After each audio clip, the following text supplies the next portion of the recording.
first. What came first? Joint effort or the album? The idea for the album came first, yeah, and then joint effort has been made because of that to sort of for a platform. Yeah, they kind of developed together really simultaneously. As we were working on the album, it became quite clear that we needed something to contact the bands with and to promote from on Facebook. So it just kind of came hand in hand. So is it like a mutual thing, or is it like someone had the idea and took it to the other person? It was it was your idea for the album. Yeah, it was my idea to do the album because I was talking to George from the Big Peach, and I was just asking if they were putting any songs out, and then he asked why, and why am I asking if they're putting songs out? And then I thought, why am I asking that? So then I thought maybe I should do something. So you took it to Georgie and were like, let's do this. Yeah. Yeah.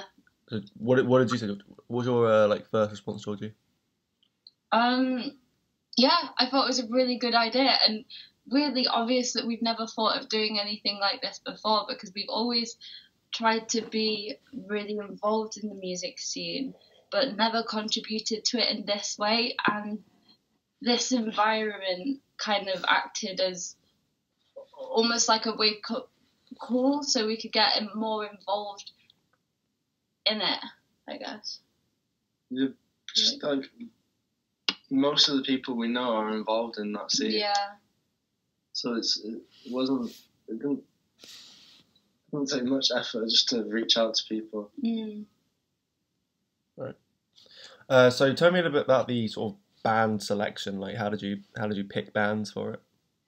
I guess like Alex just said, most of the bands we know or have been to seeing them live. So just a collection of people we thought might want to get involved. Was there a short list, or did you just have 10 on top of your head? Well, with it being released on tape as well, we can only have 45 minutes on tape. All right.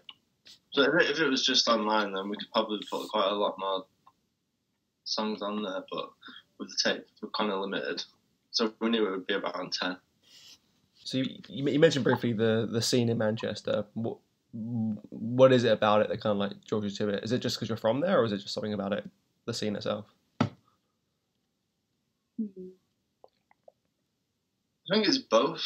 I mean, obviously you like your own local scene because it's yours, and you sort of don't have much choice. You either like it or you leave and go somewhere else. But I think it's a combination of that and it actually being music that we're interested in as well.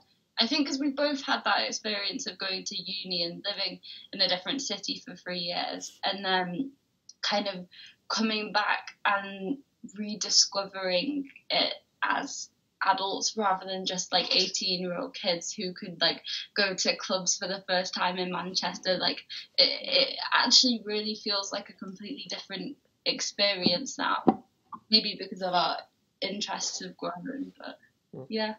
So we know people who are like putting on gigs anyway. Like we know people who are like directly responsible for the scene.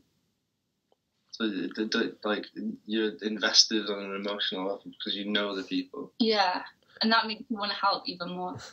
Is it more intimate now that it's kind of more kind of lo-fi bands as opposed to like 20 years ago when it was like these big kind of like top of the pops sort of bands?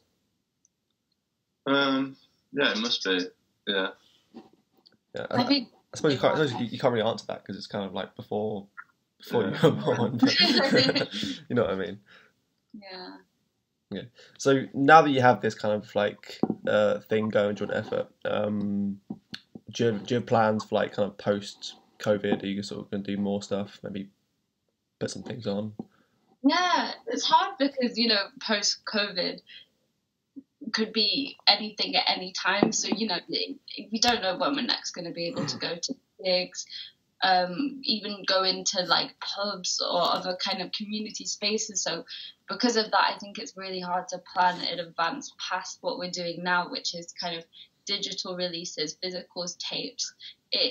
it's hard to imagine something past that right now, but I guess we're going to have to wait and see how things fold out. And it's nice. There's definitely like a desire to put on a gig or do something similar again.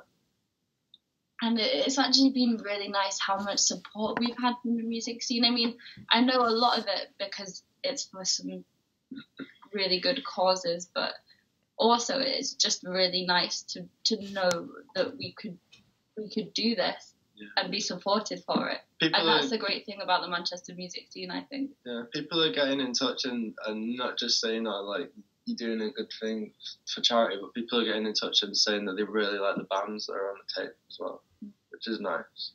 Yeah. So what are your goals for the album? Do you have a set amount of money you're trying to raise? Yeah, we just we sort of just plucked a number out of the air with a little bit of maths involved. What do we work out like? With like 100 people. I don't know. There's 10 bands, and like 5 people buy it from each band.